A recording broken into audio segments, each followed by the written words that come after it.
Hey, what's going on?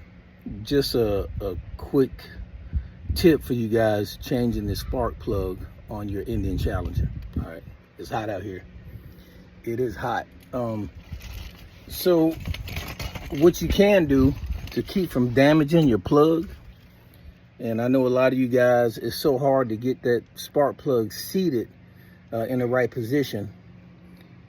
And let me flip this around. All right, so when you seat this thing, you're supposed to get it to that top rib. So you got 3 ribs on there. It needs to be at the top rib. When you're trying to do it by hand, you can barely get it to that second one. So a lot of us have used the curved needle nose pliers, but doing that, you damage the boot. So you can see where I've damaged the boot right here, right up in here. I mean, you try to do the right thing, but you just mess stuff up. But it's so hard to get that plug wire in there. So let me try something different, because I don't want to damage nothing else. And I kept getting the engine light on my rear cylinder. So what I did, I took some electrical tape. It could be either black or white.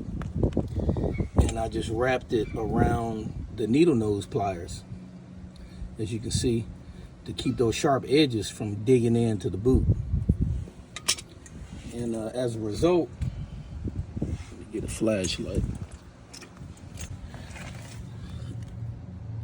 As you can see, it's all the way down to that top rib. And I've never had it seated that good before, changing the plugs, but you can check that out.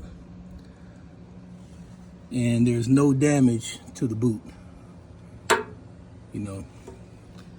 And the main damage comes from those sharp edges on the needle nose. So just a little tip to help anybody else out, because if you damage that boot, you can get a rear cylinder fault, or and nobody likes the engine light on. So lesson learned. Take care.